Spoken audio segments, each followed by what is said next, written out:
कोई बात नहीं, ये सारी चीजें मैंने 1 महीने में ही सीखी हैं, डोंट वरी। हाँ तो बच्चों, आपकी आज्ञा इजाजत और जो जो है सब हो तो करें स्टार्ट।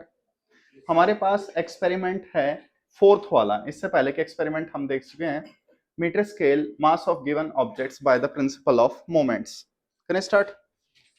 ठीक है, ये हमारा आज का फर्स्ट एक्सपेरिमेंट रहेगा। एनसीईआरटी का फोर्थ एक्सपेरिमेंट है लैब मैनुअल से।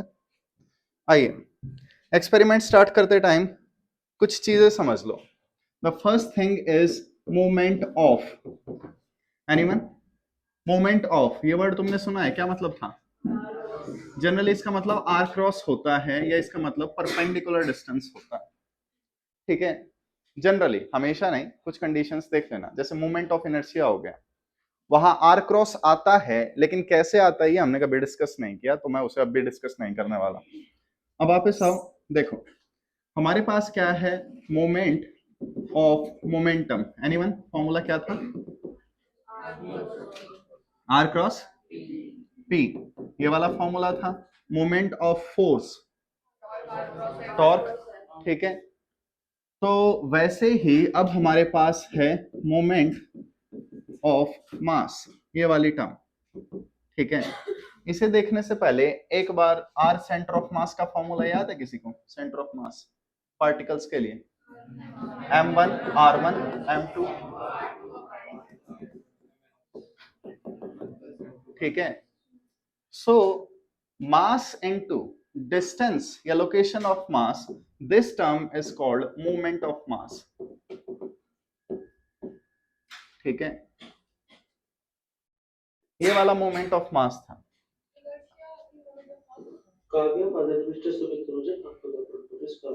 एग्जैक्टली नहीं बच्चे, इनर्शिया मोमेंट ऑफ मास नहीं हो सकता, क्योंकि इनर्शिया एम आर स्क्वायर होता है, उसमें 2 r चाहिए। ठीक है, तो घुमा फिरा के उसे मोमेंट ऑफ मास बोल सकते हो, लेकिन वो भी सिर्फ पार्टिकल्स के केस में चलेगा, हमेशा नहीं चलेगा। ठीक है, तो मैं उस चीज में जाना ही नहीं चाहता। पहली बात तो वापस आ जाओ, इसे सिंपल करते हैं। अब ये मोमेंट ऑफ मास हो गया। आइए, आपके पास एक मास m1, एक मास m2, सेंटर ऑफ मास कहाँ होगा? बीच में कहीं। एक काम करो, ये पहला ऐसा केस है, इसमें सेंटर ऑफ मास को ओरिजिन पे मान लो। वैसे तो हम हमेशा इस मास को ओरिजिन मान के सेंटर ऑफ मास निकालते थे, इस बार उल्टा करने के लिए कह रहा हूं। तो ये वाला जो डिस्टेंस है, दिस वन इज r1, ये वाला जो डिस्टेंस है r2। तो x सेंटर ऑफ मास का फॉर्मूला लगाओ, m1 r1 m2 r2, r1 r2 मैंने डिस्टेंस कहा था, ठीक है, अपॉन m1 प्लस m2। अब जरा मुझे बताएंगे कि यहां पे सेंटर ऑफ मास कहां है? ओरिजिन पे। मैं बेशक यहाँ r लिख रहा हूं, लेकिन हम x एक्सिस में है, सबको इधर उधर भेज दो, तो क्या बचेगा? m1 r1 is equal to m2 r2। तो यहाँ पे मैं क्या कर रहा हूं, मास को लोकेशन से मल्टीप्लाई कर रहा हूं। सो काइंड ऑफ हमने सेंटर ऑफ मास से दोनों को लिया, तो यहां हम क्या कर रहे हैं, मोमेंट ऑफ मासेस ले रहे हैं। जो हम एक्सपेरिमेंट करने वाले हैं उसमें भी हमारा कुछ यही स्टेप रिपीट होगा। So we will have to find the unknown mass through moment of masses. इस पे नीट में, जेई में आपको कई क्वेश्चंस मिल जाएंगे। ठीक है, लेकिन सारे के सारे जो क्वेश्चंस हैं वो एग्जैक्टली उनमें बोलेगा नहीं मोमेंट ऑफ मास, उसमें बस डायग्राम देगा। जैसे आप सबने कई क्वेश्चंस किए होंगे। ठीक है, यहाँ आपके पास एक रॉड है, यहाँ पे एक वेज रख दिया, एक मास यहाँ है, 2-3 मास यहाँ है। ठीक है, किसी एक मास की वैल्यू पूछ ली गई। ऐसे जो आपने क्वेश्चन किए हैं वो सारे मोमेंट ऑफ मास पे ही बेस्ड है। तो उन क्वेश्चंस में हम क्या करते हैं, सबसे पहले ये वेज हो गया, इस वेज वाली फोर्स की हमें रिक्वायरमेंट नहीं होती, तो हम इस पॉइंट के अबाउट टॉर्क 0 कर देते हैं। आप जितने भी लेफ्ट साइड होंगे वो ऐसे घुमाने की कोशिश करेंगे, राइट साइड ऐसे, तो दोनों की टॉर्क अपोजिट डायरेक्शन में हो गई। अगर मैं कह दूं सिस्टम इक्विलिब्रियम में है, जो हमारा तराजू है, बैलेंस है, वो बैलेंस्ड है, ठीक, तो टॉर्क 0 हो जाएगी, सिस्टम इक्विलिब्रियम में होगा। ये फर्स्ट, सेकंड, थर्ड।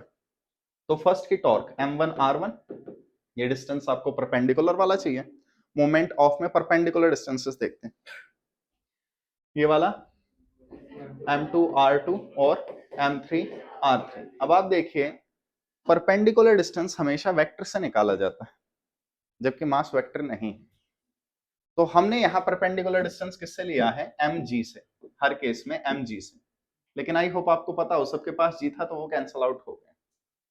ओके, तो इस टाइप से हम क्वेश्चन सॉल्व करने वाले हैं। कोई प्रॉब्लम किसी को? चेंज करो। आइए अब एक्सपेरिमेंट की एक बार थ्योरी देखते हैं।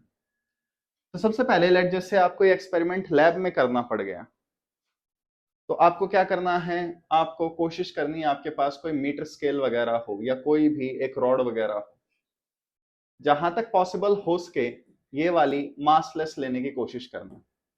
क्या मासलेस हो सकती है कभी? नहीं। तो मासलेस कैसे लें इसे?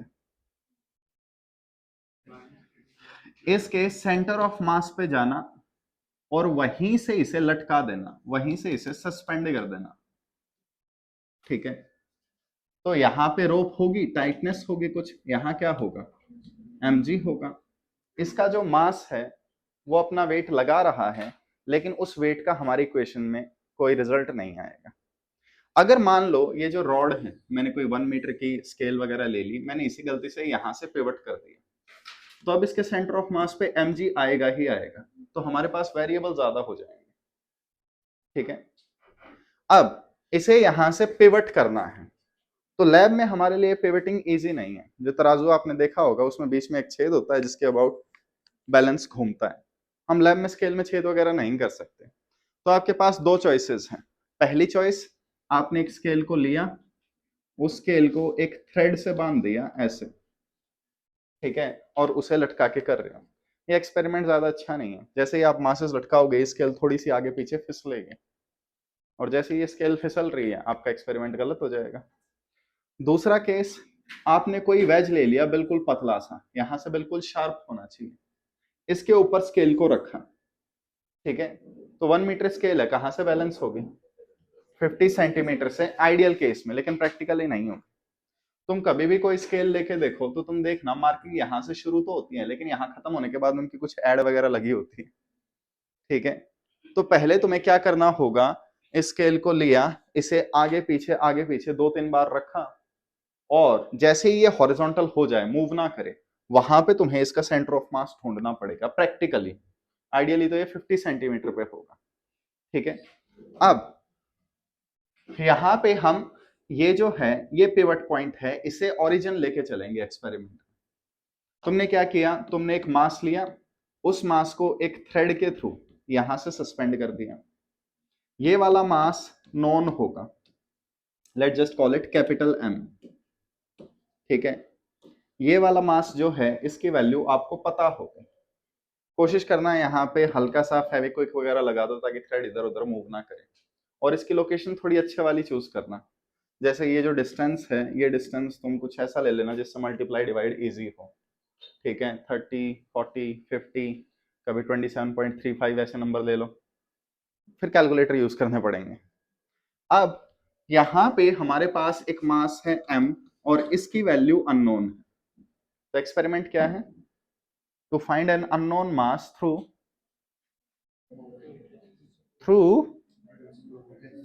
Principal of moments of masses, ये हमारा एक्सपेरिमेंट है। तो हम यहाँ पे क्या करेंगे? एक अननोन मास को लेंगे। अब एक थ्रेड से आपको क्या करना है? इस अननोन मास को यहाँ पे सस्पेंड कर दिया, स्मॉल m, इसकी वैल्यू हमें नहीं पता। ओके, जैसे ही मैं इसे सस्पेंड करूंगा बैलेंस पॉइंट मिल जाएगा क्या? नहीं। तो आपको क्या करना है? पहले स्केल को पकड़ के रखना है, फिर आराम आराम से धीरे धीरे स्केल को छोड़ना है, वरना सारा सिस्टम एकदम से गिरेगा। ठीक है, तो हमने सबसे पहले क्या किया? इसे यहां टंगा दिया, और इसके बाद हम इस मास को अपने आइडिया से, ये कैसे सेलेक्ट हो रहा है,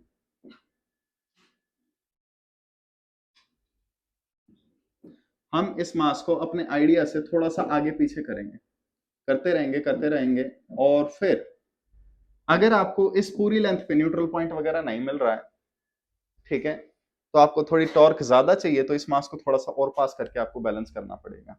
तो लेट जस्ट से जैसे मैंने ये फिगर की, इस फिगर के होते ही मासेस बैलेंस है, ये जो रॉड है हमारी मीटर स्केल है ये मूव नहीं कर रही है, तो अप्रोच क्या करें हम?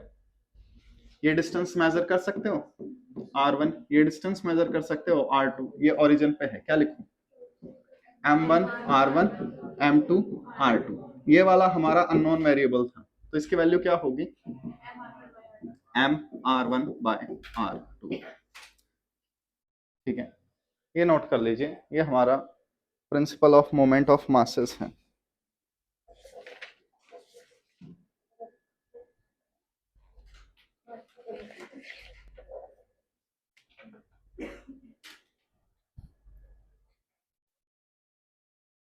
एक्सपेरिमेंट कितनी बार करोगे?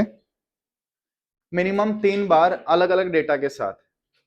नॉन मासेस की वैल्यू चेंज कर सकते हो, लोकेशन चेंज कर सकते हो, ठीक है। 4 या 5 बार कर लो तो कैलकुलेशन अच्छी हो जाएंगी। तो मिनिमम आपको 3 बार ये एक्सपेरिमेंट रिपीट करके स्मॉल m की वैल्यू फाइंड आउट करनी पड़ेगी। करें, आइए। तो ये तो हमारा एक्सपेरिमेंट है सिंपल सा। अब आइए इसमें एरर पढ़ते हैं। एरर, अगर मैं आपसे पूछूं कि जो आपने मास निकाला है उसमें एरर कितनी है, ठीक है, अप्रोच एनीवन, मास में एरर कैसे बताएंगे? चलो ठीक है, एक बार डेटा देख लेते हैं। लेट जस्ट से मेरे पास क्या है, ये एक मीटर स्केल है, ओके। यहां से मैंने पिवट कर दिया किसी भी तरीके से, वेज से, थ्रेड से या होल करके, तो ये मीटर स्केल है। एनीवन, मीटर स्केल का लीस्ट काउंट क्या होता है? 0.1 सेंटीमीटर, इसमें 1 मिलीमीटर के मेन स्केल डिवीजन होता है। तो अगर कोई मास मैंने यहां रख दिया दो रीडिंग्स के बीच में, तो लीस्ट काउंट एरर आएगी, ठीक है। तो अगर मैं आपसे यहां पूछूं, बताओ किसी भी मेजर्ड लेंथ में कितनी एरर है, तो आपका आंसर होगा 0.1 सेंटीमीटर। अगर एरर ना दे रखी हो तो लीस्ट काउंट को एरर लेते हैं। आई होप अब तक आपने क्वेश्चन निकाल लिए होंगे। तो हमने क्या किया, हमने दो लोकेशंस मेजर की, आई होप आपने देखा हो, एक लोकेशन ये r1, एक लोकेशन ये r2, दो लोकेशन मेजर की, दोनों लोकेशंस हमने रीड की हैं, तो एरर तो आएगी, ठीक है। तो R1 में एरर होगी, R2 में एरर होगी, और वो एरर इतनी इतनी होगी, मतलब ये तो होगी, इससे बड़ी हो सकती है, लीस्ट काउंट एरर होगी, ठीक। अब रही बात मास की एरर की, तो मास वगैरह जो भी हम लेंगे वो ग्राम्स में लेंगे, आई होप। तो मासेस क्या लोगे जनरली लैब में? मास ले रहे हो, बताओ। मीटर स्केल पे 1 किलो लटका दूं, टूट जाएगी बीच से, बैंड हो जाएगी, एक्सपेरिमेंट की ऐसी तैसी हो जाएगी। तो masses I hope 30 gram, 40 gram, 100 to 100 ग्राम इतना ही रखोगे, तो वो चीज तुम्हें खुद देखनी पड़ेगी। लेट जस्ट से मैंने मास क्या किया, 50 ग्राम ले लिया, लेट मास टेकन वाज 50 ग्राम, तो बताओ मास में एरर कितनी होगी? 1 ग्राम, लीस्ट काउंट इसका 1 है बच्चों। 50 से अगला नंबर 51, 52, सारे डिजिट्स को 0 से रिप्लेस कर दो, लास्ट वाले डिजिट्स को 1 से रिप्लेस कर दो, तो वो तुम्हें देखना पड़ेगा। अगर क्वेश्चन में दे रखा था मास 50.0 ग्राम, ये मास की रीडिंग दे रखी थी, तो एरर 0.1 ग्राम हो जाए। बात आई समझ में? अब फॉर्मूला क्या लिखा तुम लोगों ने स्मॉल m का? m r1 by r2। अब मुझे डेल्टा m चाहिए, तो आई होप आप देख सकते हैं यहां सारे नंबर क्या हो रहे हैं, मल्टीप्लाई डिवाइड, ठीक है। तो डेल्टा m बाय m, तो सबसे पहले यहां सारी वैल्यूज रखो, मास कितना है, डिस्टेंसेस कितने हैं, इससे आपका स्मॉल m आ जाएगा, ओके। और फिर यहां से वैल्यूज निकालो, क्या लिखूं? Delta m by m plus delta r1 by r1 plus delta r2 by r2, okay.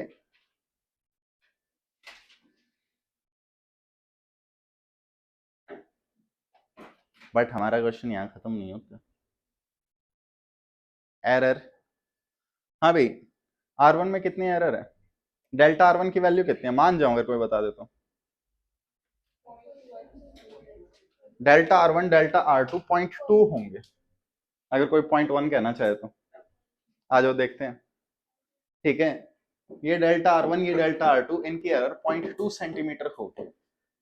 Note कीजिए प्लीज एक बार, इट्स ओके, प्रूफ करवा देता हूं। अगेन मैं यहाँ यूनिट्स एंड मेजरमेंट्स चैप्टर में घुस चुका हूं, तो रीजनिंग भी करेंगे। करें स्टार्ट। ओके, एग्जांपल लीजिए।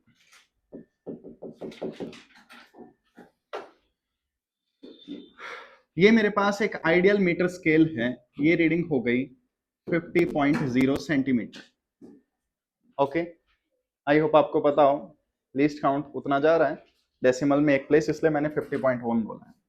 यहां मैंने एक नॉन मास टंगा दिया, इस मास की वैल्यू मुझे पता है, अगर मैं इसकी वैल्यू पुट कर दूंगा तो मुझे कैलकुलेशन में प्रॉब्लम आएगी, इसलिए मान लो कि इसकी वैल्यू पता है और डेटा बैलेंस हो रहा है। यहां मैंने एक स्मॉल मास टंगा दिया, इसकी वैल्यू आप निकाल लेना। ये लोकेशन है 30.0 और ये लोकेशन है 90.0 सेंटीमीटर। कोई डाउट? एनीवन? आइए हेल्प करवाइए।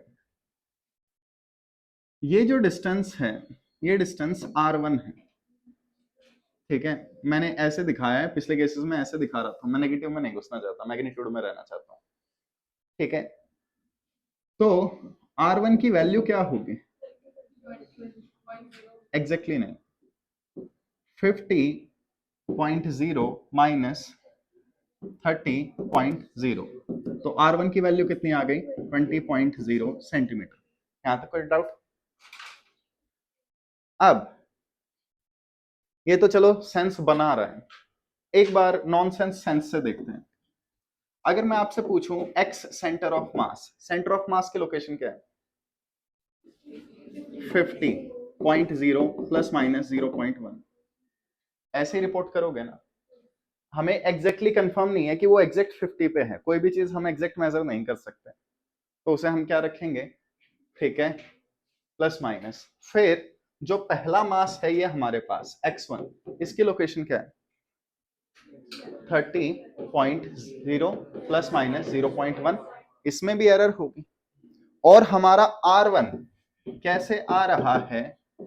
x सेंटर ऑफ मास में से x1 सब्ट्रैक्ट करके, देखा? तो इन दोनों को सब्ट्रैक्ट करूंगा, कितना बचेगा? 20। इसे 20 या 20.0 लिख सकते हो, इससे हमें कोई खास फर्क नहीं पड़ता। ठीक है, यहां कितना आएगा?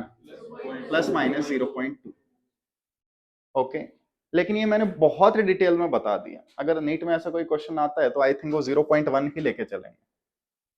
ठीक है, वो तुम्हें थोड़ा खुद सोचना पड़ेगा बच्चों, वहां मैं गारंटी नहीं दे सकता, लेकिन ये प्रॉपर मेथड है, क्योंकि हमें सब्ट्रैक्ट करना है, हम इसको इसमें से सब्ट्रैक्ट कर रहे हैं, तो प्रोपगेशन ऑफ एरर में एरर यहीं पे सब्ट्रैक्शन में इंक्लूड हो जाएगी, पहली एरर। बात आई समझ में? अब ऐसे ही R2 की वैल्यू बताओ, तो R2 की वैल्यू होगी x2 minus x centre of mass. Okay, तो सबसे पहले सब्ट्रैक्ट कर दो, तो 40 या 40.0 प्लस माइनस क्या आएगा? 0.2। बात आई समझ मेरी? 0.2। अगर ऐसे डेटा दे रखा है ना, ऐसे डेसिमल में, तो 0.2 लेके रिपोर्ट करो। अगर क्वेश्चन में डेटा ऐसे रिपोर्ट कर दिया कि ये इतना है, ये इतना है, ये इतना है, इतना लीस्ट काउंट, तो वहां 0.1 ले लेना या 1 ले लेना, मैं एग्जैक्टली कह नहीं सकता बिना कुछ डेटा देखे। जिस पर्सन को ये बात पता है वो 0.2 लेके ही बताएगा, जिसे नहीं पता वो 0.1 लेके सॉल्व करेगा। तो मैं यही कह रहा हूं, अगर सही तरीके से करना है तो हम पहले सब्ट्रैक्ट कर रहे हैं, तो हमें 0.2 लेना पड़ेगा एरर को, हो जाएगा।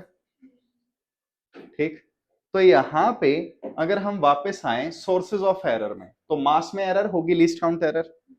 आर डायरेक्टली नहीं आ रहा तुम्हारे पास, अगर क्वेश्चन में मैंने बोल दिया कि हाँ भाई R1 की वैल्यू है 20.0 सेंटीमीटर, क्वेश्चन में बस इतना गिवन है, तो यहां लीस्ट काउंट एरर 0.1 की ली जाएगी।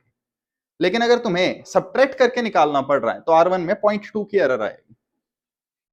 ये चीज खुद सोचनी पड़ेगी। कर दिया कंफ्यूज अच्छे से? डेटा निकालते टाइम प्लीज ध्यान ले लेना इस चीज पे।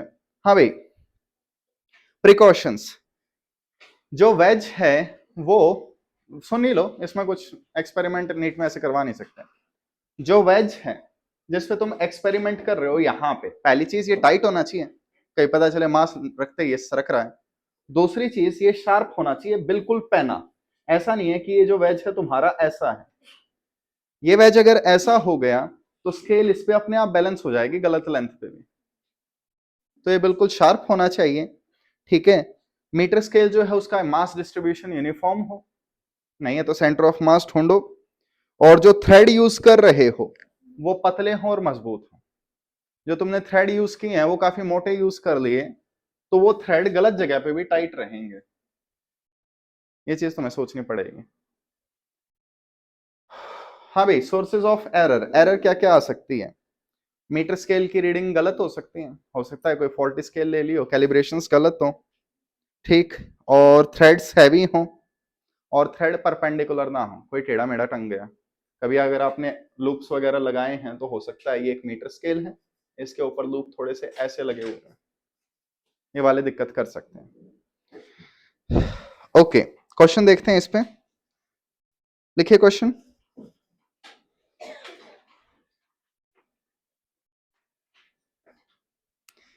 इन द गिवन फिगर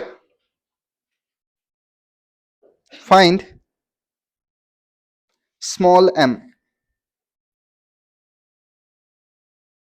जो फिगर है इसमें स्मॉल m बताओ। तो मैक्सिमम बच्चों ने क्वेश्चन कर रखा होगा, इसलिए मैं ज्यादा डिटेल में नहीं बता रहा। ये हमारे पास एक स्केल है मासलेस, और मैंने इसे यहां से पिवट कर दिया, तो ये क्या हो गया, एक अनबायस्ड बैलेंस या बायस्ड बैलेंस। ये एक बायस्ड बैलेंस है जिसकी लेंथ अलग अलग, ठीक। तो यहां पे मैंने एक मास रखा m, इसे मुझे बैलेंस करना पड़ रहा है m1 से, ओके। और फिर यहां मैंने एक मास रखा m2 और यहां रखा m, ये वाला से। मुझे एक मास मेजर करना है स्मॉल m, इसकी वैल्यू मालूम करनी है। तो जब इसे इस साइड रखा तो ये बैलेंस कर रहा है, उस साइड रखा तो ये बैलेंस कर रहा है। तो अप्रोच आई होप आपको पता हो, moment of masses ml1 ml2, कोई डाउट किसी को। यहां से लेके आओ m2l1 ml2, डिवाइड कर दो, तो यहां से आपका आंसर आएगा ये। बाकी जो आपको डीपीपीज एक्सरसाइज वगैरह दी गई है उसमें और क्वेश्चंस मिल जाएंगे। कुछ केसेस में स्केल का भी मास हो सकता है, वो आप पीवाईक्यू वगैरह में कर चुके होंगे, अभी डिस्कस करने का फायदा नहीं है। करें नेक्स्ट एक्सपेरिमेंट। ओके